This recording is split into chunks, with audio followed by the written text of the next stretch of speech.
Euzubillahimineşşeytanirracim. Bismillahirrahmanirrahim.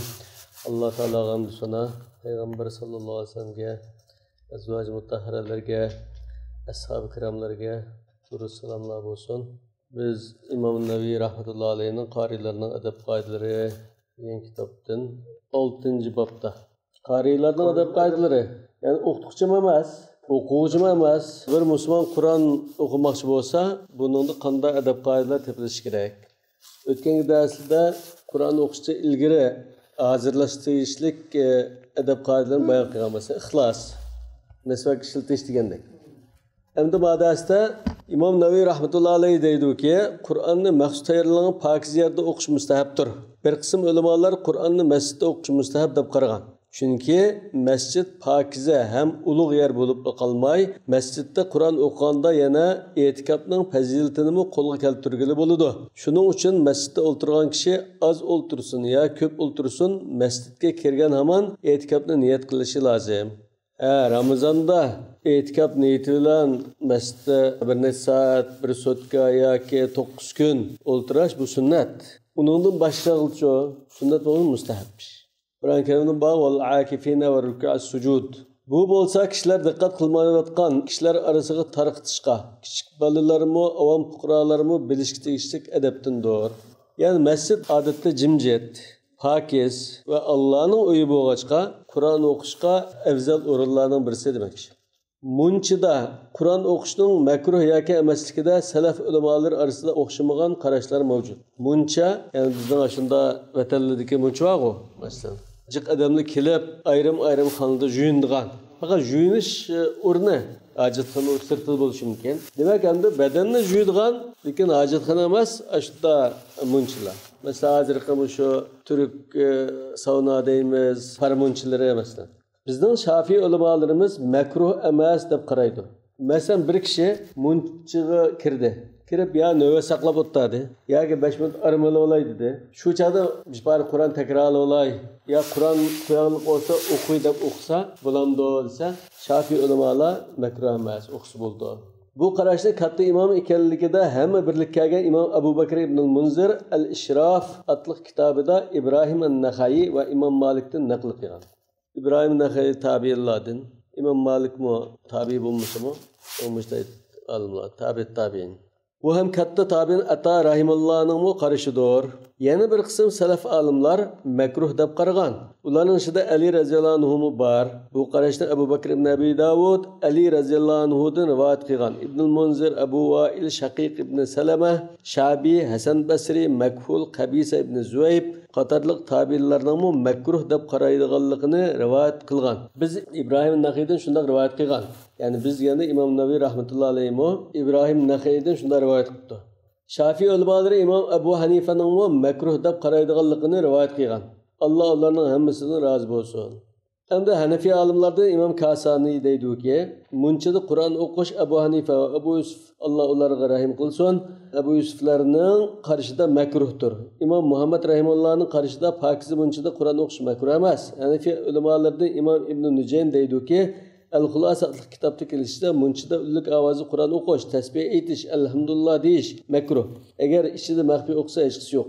Bu ulamolar tarafidan tanlangan qarashdir. Agar avrati ochiq bo'lsa yoki munchida ayoli yalang'och yuyinayotgan bo'lsa, yoki biror yalang'och odam bo'lsa, munchida Qur'on o'qishga bo'lmaydi. Agar undaq bo'lmasa, yuqori ovozda o'qisa hech qisi yo'q. Demak, Hanifi mazhabning qarashini xulosalab turibdi. Nima uchun bo'lmay, nima uchun makruh dedingiz desa, bu yerda ba'zilar varang-churang chaqchaqlashayotgan, juyinayotganlar-chi masalan, munchidikilar. Yoki ayol billa munchiga tushgan ahvolda bo'lsa, ayoli juyinayotgan bo'lishi mumkin. Bunda ahvolda yaxshi bo'lmaydi, bu Qur'onga hurmatsizlik bo'lib qoladi demakchi. Ba'zi pokizlik tarafidan ham bu yerda pokizlik masalasi bo'lishi mumkin. Shabi rahimahulloh 3 o'rinda Qur'on o'qish makruh, ular muncha, xala, menayotgan tugman degan. Munchini biz deb bildik. Yani salaf salihlar, sahabe kiramlar va tabiinlarning ish xil qarashda bo'lib qoldi. Endi shuning sharoitiga qarab, ba'zilar toza muvofiq emas bu yerda Qur'on o'qish degan. Ba'zilar yani Allohni zikr qilish bo'laverdi degan. Endi xala desak, bu xala najosat o'rni bo'lgan ekan, biz xalijay deymiz-ku. Bu munosabat. Menayotgan tugman 3-inchisi. Güldür varang çurang qat ig'ir darajada bo'lg'achqa bu yerda tez yaxshi bo'lmaydi. Yani Qur'onga hech kim parvo qilmagandek boshqa g'alva bilan bo'lgandek bunda birdan bo'lib qoldi demak. Qur'onning hurmati bo'lmay qoldi. Abu Maysara rahimahullah Allah pak urundila yad etildi degan. Şuna mesela kuşxana, doktorxananın operatsiyası bayağıla mesela. Bunlardan Kur'an okuş tazı münasip deb qaralishi mumkin. Pakiz o'rinni tanlang demek. Allah to'g'risini eng yaxshi bilguchidir. Yo'lda Kur'an o'qish masalasiga kelsak, diqqati bo'linib ketmasa makruh emas, joizdir. Chunki yo'lda Kur'an o'qiganda, yo'lda ayollar o'tishi mumkin, boshqa turli ishlar bo'lishi mumkin, diqqatni qo'zg'aydigan. Shu kallasi boshqa yerda o'z Qur'on o'qiyotgandek bunda ahvol bo'lib qolishi mumkin. Ammo diqqat bo'linib ketmasa mayli, makruh emas, joiz. Agar diqqati bo'linib ketsa makruhdir. Bu xuddi payg'ambar sallallohu alayhi vasallamning mugdak bosgan kishini xato o'qib selishda ansirganligi uchun Qur'on o'qishdan to'sqanligiga o'xshaydi. Qaysi hadis to'sqan? Mugdak qolgan chog'da Qur'on o'qimadi. Hatto mugdak uyqu qattiq bosib ketgan namoz o'qimaydi degan. Masalan, Sahihindagi hadisda Aisha radhiyallohu anha rivoyat qiluvdiki, payg'ambar sallallohu alayhi vasallam agar biringlarni namoz o'qitib mugdak bassa, berib uyqusi tugicha uxlasin. Chunki sizlarning biringlar mugdak o'tib namoz o'qisa, istig'for aytdim deb o'zini tillab selishi mumkin degan. Qur'onni g'alati o'qitiladi. Abu Bakr ibn Abi Davudning rivoyat qilishicha, Abu Darda radhiyallohu anhu yo'lda ketib o'tib Qur'on o'qiydi. Umar ibn Abdulaziz rahimahullohning yo'lda Qur'on o'qishga ruxsat qilganligini rivoyat qiladi. Abu Bakr ibn Abi Davudning sahih sanad bilan rivoyat qilishicha Ibn Vahb deydiki, men Imom Malikdan bir odam kechining oxirida namoz o'qiyotgan sura oyoqlashiga oz qolganda namozni oxirlashtirib masjidga mangan bo'lsa, qanday qiladi? Suradan qolganini yo'lda o'qisa bo'lamdi deb so'rasam, u yo'lda Qur'on o'qishning durust bo'ladiganligini bilmayman dedi. Va yo'lda Qur'on o'qishni yomon ko'rdi, ya'ni makruh deb qarabdi Imom Malik. Mana bu Imom Malik radhiyallohu anhudan kelgan sahih sanadli rivoyatdir. Imom Malik yo'lda Qur'on o'qishni makruh deb qaraydi. Nima uchun makruh deb qaraydi? Imom Malikning mazhabining ulamolari buning sababini bayon qildi. Ahmad ibn G'unaym Nafravi, u Maliki mazhab ulamolaridan, bu deydiki, uloqqa minib yeni chetib bir yurtdan yana bir yurtga bog' yoki etizliq ketib Qur'on o'qisa bo'ladi. Chunki Qur'on eng ulug' zikrdir. Alloh taolo fazkurulloha qiyaman va qu'udan va ala junubikum o'ltirgan va yotgan holatlaringda Allohni yod etinglar degan. Bir yurtdan yana bir yurtga mangan kishi Qur'on o'qish orqali ko'nglini avundirdi va qo'rqinchlardan amin bo'ladi. Poytaxt bozorlarining yo'llaridek mehnat yo'lovchilar ko'p yo'lda minayotgan bo'lsa, oshkor yoki maxfiy o'qisin. Qur'on yodlayotgan o'quvchi yoki boshqa odam bo'lsin, kuchli qarashga asoslanganda Qur'on o'qish makruhdir. Chunki uning zehni yo'lovchilar bilan bo'lib ketib, Qur'on oyatlarini mulohaza qilishni qo'ldan berib qo'yishi yoki boshqalar tomonidan riyokor deb qarilib qilishi, makruhlikqa sabab bo'lishi yoki boshqa ishlarga duchor bo'lib qilishi mumkin. Demak, riyokordek ko'rinib qoladi yoki yo'ldagi mesela İstanbul'da şunda yerimi yalang'och ayollar uchraydi, diqqat chechildi. Uning sirt shu chog'ilda ayni vaqtda yezning Chulbayavalining yo'llari pokiz bo'lgan bilan shaharning ko'chalari intayin mehnat qilgan. Tizaklar qilgan, jundi to'kkan, buni mehnat bo'lgan ekan, bu yaxshi emas. Makruhlik sababini bu olim bayon qilyapti. Maliki mazhabdagi qarashning sababini. Qur'on o'qiganda qiblaga oldini qilish va o'ltirishning usuli. Namozning sirtidami qiblaga oldini qilib Qur'on o'qish mustahabdir. Hadisda so'rinlarning eng yaxshisi qiblaga qarab o'ltirilgan so'rindir deyilgan. Qur'on tilovat qiluvchi kamtarin, eg'iz besiqlik bilan yerga qarab muallimning oldida o'ltirgandek tavazu adab bilan o'ltirib Qur'on o'qiydi. Bu eng mukammal o'ltirish shaklidir. O'ri turib, yetib turib va boshqa holatlarda o'qisimi bo'ladi va savobga erishadi. Lekin avvalgisiga yetmaydi. Alloh taolo aytganki, إن في خلق السماوات والأرض واختلاف الليل والنهار لآيات لأولي الألباب الذين يذكرون الله قياما وقعودا وعلى جنوبهم. Şüphesizki asmanlarning va zaminlarning yaratılışida, kecha bilan kunduzning navbatlashib turishida aql egalari uchun albatta ro'shan dalillar bor. Ular o'ra turgandimi, o'ltirgandimi, yotgandimi Allohni eslab turadi. Ali Imron surasi. Ayşe radhiyallohu anha mening hayzim kelib turgan chaqlardimi payg'ambar sallallohu alayhi vasallam maydamga yo'linib turib Qur'on o'qiydi degan. Yana bir rivoyatda beshini quchqimga qo'yib Qur'on o'qiydi degan. Yani beshini quchqimga qo'yib o'qish shu yotgan holati bo'ldi. Ebu Musa Eş'ari radıyallahu anh men namazdımı körüp yetibitipmi Kur'an okuyman degan. Ayşe radıyallahu anha'mı men kundulik okuydigan Kur'an vazifamni karvatda yetib o'qiveraman degan. Davon ekan unda qarilar, Qur'on yodi bo'lmagan kishilarmi Qur'on qarab masalan yetib o'qiydigan bo'lsa, charchab ketgan, holatda o'tira olmaydigan bo'lsa, o'tira oladigan bo'lsa, yetib aramag'ach o'qiy deb qolsa, uning chataq yo'q. Qur'on o'qishdan burun shaytondan panoh tilashning mustahabligi. Qur'on o'qimoqchi bo'lgan kishi o'qishni boshlashdan burun "A'udhu billahi minash shaytonir rojim" deb shaytondan panohlik tilaydi. Bu ko'pchilik ulamolarning qarashidir. Ba'zi salaf olimlari buni tilovatdan keyin deydi degan. Tilovatdan keyin va bu so'ziga "Faida qara'tal Qur'ana fasta'iz billahi minash shaytonir rojim" Qur'on o'qisang, qo'llandı shaytonning vasvasasidan Alloh sig'inib panoh tilagan, ya'ni Allohga sig'ingin degan oyatni dalil qilgan. Lekin biz Qur'on o'qishdan burun o'qimdik, og'zini Qur'on o'qib bo'ladimi? Biz birini o'qiymiz. Nima uchunsa, lekin ko'pincha ulamolar Qur'on o'qisang degan so'zning ma'nosini Qur'on o'qimoqchi bo'lsang deganlikdir deb qaraydi.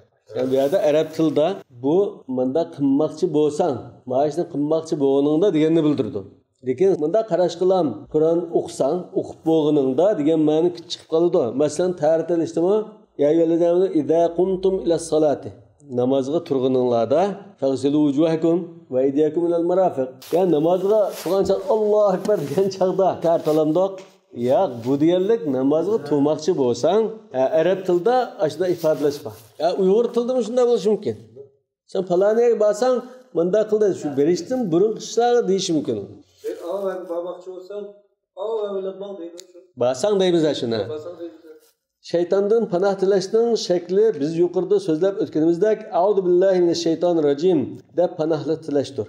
Bir qism salaf ulamolari "A'udhu billahi samil alim minash shaytonir rojim" deb shaytondan panohlik tilaydi. Yani Qur'on Karimda mubogo "Fasta'iz billahi minash shaytonir rojim" deb. Yani "Fasta'iz billah" deb mubogo. "Va imma yanzaghannaka minash shaytoni nazghun fasta'iz billah innahu was-samil alim." Yani bir oyatda "Fasta'iz billah" deb mubogo. Fayda qara'tal Qur'ana fasta'iz billah. Şeytanning vasvasalaridan Allohga sig'inish lozim. Yani qaysi afzal desa, İmam Navaviy rahmatullohi alayhi "A'udhu billahi minash shaytonir rojim" deyish afzal debdi. Turkiyada bu "A'udhu billahi samil alim minash shaytonir rojim" deydi-ku. Buni afzal deyish mumkin. Har bir Qur'on tilovat qiluvchining namozda bo'lsin yoki namozning sirtida bo'lsin, "A'udhu billahi minash shaytonir rojim"ni o'qishi mustahab, vojib emas. Namozda bo'lsin, namazın sırtı olsun. Demek bu yerda hükmü nima ekan? Mustahab. Şafii mazhabidagi kuchli qarashga asoslanganda namozning har bir rakatida "A'udhu billahi minash shaytonir rojim" deyish mustahabdir. Yana bir qarash bo'lsa, birinchi rakatda mustahab. Agar birinchi rakatda demagan bo'lsa, ikkinchi rakatda deydi. Kuchli qarashda jinozamizning birinchi rakatida "A'udhu billahi minash shaytonir rojim" deyish mustahabdir. Undan keyin Qur'on o'qimoqchi bo'lsak, namozning sirtida Qur'on o'qimoqchi bo'lsak mustahabdir. Namazning ichida biz dastlab subhanakallahumma deb bulab "A'udhu billahi minash shaytonir rojim bismillahirrohmanirrohim" deb boshlaymiz-ku. Desak, ba'zi ulamolar dastlabda boshlagandan ikkinchi rakatda Qur'on o'qishni hisoblaydiganlar bor. Chunki araliqda ruku sajda bo'ldi, boshqa bir ish hosil bo'lmadi. U zikrdan iborat. Ba'zilar deydi, "Yo'q, men ayrim bir rakat olgan ekan, bunda ayrim bir Fatiha va sura o'qiydigan bo'lgan ekan, sen A'udhu billahi minash shaytonir rojim deyish mustahab" deydi. Ana peygamber shu birinchi qatorga yetarliqqa deydi. Qur'on o'qishning yana bir odobi, har surani o'qishdan burun Bismillahirrohmanirrohim deyish. Qur'on o'quvchi Tavba surasining boshqa har surani o'qishdan burun Bismillahirrohmanirrohim deyishga odatlanish kerak. Chunki ko'pchilik ulamolar deganki, Bismillah Qur'onning bir oyati. Shuning uchun Tavba surasidan boshqa suralarning oldiga yozilgan Qur'onning bir oyati. Bismillahirrohmanirrohim. Qur'onning bir oyati. Endi birar suraning bir oyati bo'lsa, surati Namlning bir oyati. "Innahu min Sulayman va innahu bismillahirrohmanirrohim." Yani oyatning bir parchasi deydilar. Endi boshqa suralarning bir parchasimi? Masalan, Fatihani o'qisak, Inna ataynani o'qisak, Qul huvallohu oldida o'qiymiz bismillahni. Uning bir parchasi bo'lsa, bir parchasi deb sanaydiganlar bor. Fatihani 7 oyat deymiz-ku. 7 oyat deb bir oyat deb sanaydiganlar bor. Agar uni sanamasa, bu Qur'onning bir oyati, lekin Fatihaning bir oyati emas, ayrim bir oyat, suralar orasidagi fasil oyat deb qarasa, Fatihaning "An'amta alayhim" degan ikki parchalab niyatni deb sanaydi. Bu Qur'onning bir oyati. Har bir suraning oldiga qo'yishda Rasululloh o'zi bekitib bergan narsa. Tavba surasining bosh suralarining oldiga yozilgan deydi. Unda Tavba surasida oldida Bismillah deb bir oyat yo'q. Buningga olimlar ittifoq. Qur'onning bir oyati Bismillah deganda uningga ittifoq. Qur'onning bir oyatining bir parchasi deganda ittifoq. Her suraning avvalida Bismillahni o'qisa, Qur'onni yoki surani shaksiz tamom qilgan bo'ldi. Mesela Qur'on tamom qilamiz dedik-ku biz. Endi Qur'on tamom qilishda agar orliqdagi 114 suraning 113 ni o'qiymiz-ku. Uning orliqdagi 100ni yo 50ni o'qimasak, Bismillah demay, va nas qadar o'qisak, Qur'on tamom bo'lgan bo'lamda, bo'lmaydi. Çünkü ayada 50-60 Bismillah qilib qoldi, 50-60 oyat qoldi. Mesela 113 Bismillah bo'ldi, shunami? İçidikini çoxum o'qiydi. Endi o suraning orliqdagi fasil Bismillahirrahmanirrahimni to'liq o'qimay, Qur'onni to'liq o'qisa, Qur'on xatmi qilgan bo'lamdi desa bo'lmaydi. O suraning namildagi va innahu Bismillahirrahmanirrahim uni o'qiydi albatta, lekin bu suraning orliqligi Bismillahirrahmanirrahim o'qimasa, Qur'on tamom qilgan bo'lmaydi dedi. Sura Tavbaga nima uchun Bismillah kelmagan? Bunun to'xtalmadi hozir. Chunki bu to'xtalsa, sizni kallangni qo'yib ketib qoladi. Bu ulumul Qur'onda, tafsirlarda muzokara qilingan masala. Olimlarning deyishicha, sura Tavbada Bismillahni yozilgan demagan. Bu bir.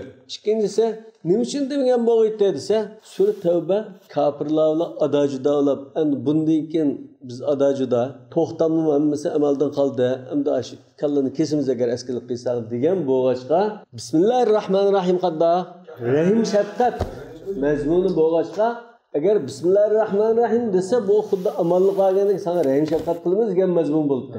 Bu aniga munosib kelish uchun o Bismillah kelmagan deb qaraydi o'lima. 8-sura Anfal surasi, 9-si Tavba. Anfalda bor. Endi bu ikkisi bir suramitdi, ikki suramitdi deb mana bir ikkilanish bor. Endi Hazrat Osmon roziyallohu anhu buni o'qigan chaqda Qur'onni shu Rasululloh degan bo'yicha ma'noning aqli ma'no qo'yganlar. Ma oyatni miya qo'yganlar ham Rasululloh ko'rsatib bergan. U bundan qo'ygan narsa emas. Bu suraning ko'pincha Madinada keyingi vaqtda tushgan bo'lgan ekan, bu ikkisidan bir sura mu ayrim sura mu mushuni tez o'qilmay Hazrat Osmon mush aqima qo'yganlar, lekin Bismillah yo'q debdi. Endi ikkisi bir sura emas, ayrim sura, lekin sura Tavbadagi mazmun bo'lg'achqa Bismillahni qo'yishga buyurmagan degan qarash bo'lg'achqa Qur'on bu shaklda bizda o'qilib turadi. Yaqina. İmam İbn Hajar debdi, Tavba surasini boshlaganda Bismillah deyish haram. Tavba surasini boshlagan chaqda. Agar orliqidan boshlab o'qigan bo'lsa, 5dan boshlamadi. Orliqidan bir ya kelib to'xtagan bo'lsa, shu yerdan boshlab o'qigan bo'lsak, Bismillah deyish makruh deb qaraydi. Başlaşda haram, orliqidan başlasa makruh. Cemal Ramli bu Şafi'i alimlardan başlagan deyish makruh, orliqi deyish sunnat deb qaraydi. Uni deydi. Uni deyish mustahab. Bismillah deyish masalasi. Boshqa surani o'tirishda boshlagan vaqtda avval gaplar Bismillah degan qo'ygan. Shunda to'g'ri. Davomki biz sura Tavbani boshida o'qimoqchi bo'lsak, Bismillah demaymiz. O'tirdim joyda o'qimoqchi bo'lsak, uni bu demaymiz. Birisi orliqida Bismillah deb o'qimay o'qib soldi. Uni qo'ysan aramish qilding demaymiz. Shunda qo'yib bersak. Agar uni o'qimasa, Qur'on tamom qilganlardan suraning orliqlariga Bismillahni o'qimasa, Qur'onning bir qismini tark etgan bo'ladi. Agar Qur'onni ma'lum sura yoki parlarni o'qib bo'lsa, ma'lum miqdorda moddiy mukofot beriladigan vazif shaklda o'qigan bo'lsa, masalan, bir jamiyat yoki maktab mukofot e'lon qildi. Qur'onni to'liq bir o'qiganligi manchilik mukofot emas o'quvchilar. Degan bo'lsa, men Qur'onni o'qib bo'ldim deb bir o'qish kelsa, lekin u orliqdagi Bismillahni o'qimagan bo'lsa, mukofotga haq qo'llanmaydi dedi. Chunki to'liq o'qimadi. Agar Qur'onni ma'lum sura yoki parlarni o'qib bo'lsa, ma'lum miqdorda moddiy mukofot beriladigan vazif shaklda o'qigan bo'lsa, mukofotning o'ziga halol bo'lishi uchun Bismillahni deyishga texim ahamiyat berish kerak. Chunki buni tark etsa, Bismillah har suraning tunji oyati deb qaraydigan kishilarning nazarida, olimlarning nazarida mukofotni olishga haqli qo'llanmaydi. Bizim nazarimizda her suraning birinchi oyati emas, lekin ayrim bir oyat degan qarashda 114 oyatni tashlab qo'ygan bo'ldi. Bu diqqat qilishga va boshqalarga taratib qo'yish tegishli muhim va nozik masaladir. Yana bir adab qoida Qur'on o'qiganda ma'nosini tafakkur qilib xushu bilan o'qish. Xushu deganimda diqqatni yig'ib, Allohdan qo'rqqanlikni his qilgan holatda o'qish demak. Qur'on o'qigan kishi xushu, ya'ni Allohdan ayminish va tafakkur bilan o'qisin. Qur'onni xushu va tafakkur bilan o'qish kerakligini dalillarini sanab tugatgili bo'lmaydi. U dalillar mashhur bo'lganligi uchun so'zlab yurish hojatsiz. Ya'ni bu Qur'onni mumkin qadar ma'nosini o'ylab tafakkur qilib Allohdan aynish, chunki Allohning so'zini o'qiyotgan bo'lg'achqa Alloh xitob qilayotgandek demasa xitob qilayotgandek holatda bunda o'qish kerakligi dalillari natijaq. Tafakkur va xushu Qur'on o'qishning maqsadi va Qur'on o'quvchi qo'yilgan talabdir. Qalblar uningda huzur oladi va yuriydi. Alloh taolo deydiki: "Afala yatadabbarunal Qur'ana am ala qulubin aqfaluha?"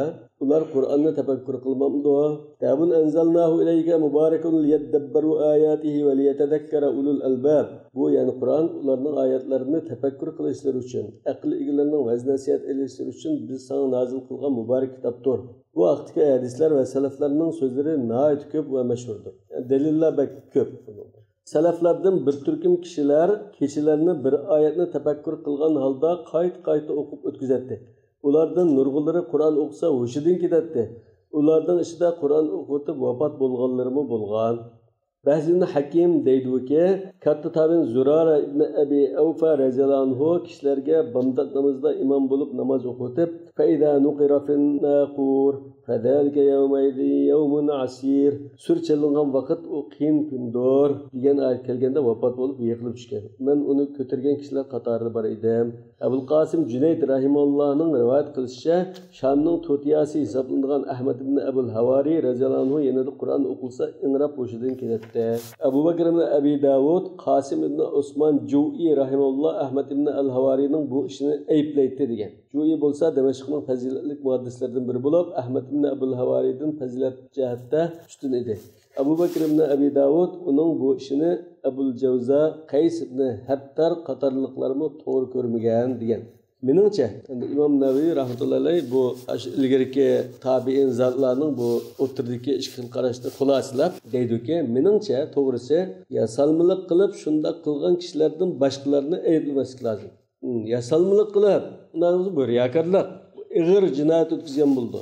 Agar unda bo'lmay, bir odam oyatni o'qitib, oyatning ma'nosidan, qiroatdan ta'sirlanib yig'lab ketishi mumkin.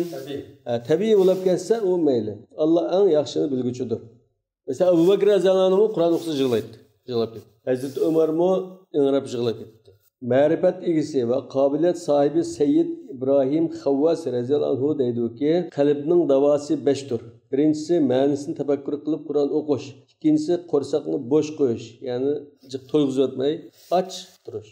Üçüncüsü keçide qiyamda turish. Dördüncüsü seherlerde Allah'a yalvarış. Beşincisi salihlar bilen hem sohbet buluş. O sahabanın davında Resulullah Aleyhisselam'ın davında Kur'an'ın manasını pek düşürüyor sahabe. Bu zaman vaxtıda bunda tesirler cırlak kuşudan ketken, bilap ketkeçli yok. Cırlıgan mesela Hazreti Abu Bakr ba, Hazreti Ömer'ni bilmez.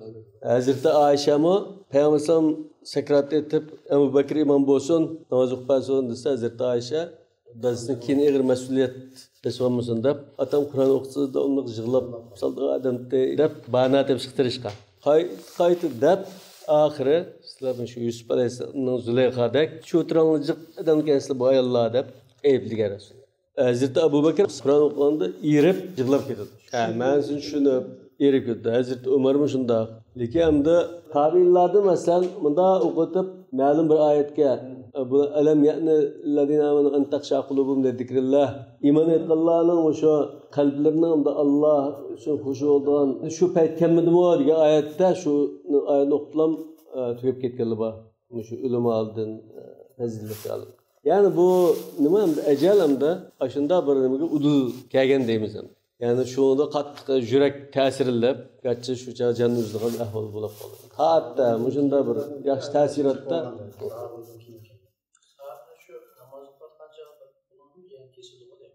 Hazreti İbn Abbas'ning vaqaligi. Bu operatsiya qilgan chaqda qo'l o'q tegib mo'bini qilgan chaqda. Namoz o'tiray, namoz o'qigan chaqda şanlı kılıyorlar dep tuymayma demekçi. Subhanakallahumma bihamdik eşhedü en la ilahe illa ent estağfiruke ve etûbü ileyk.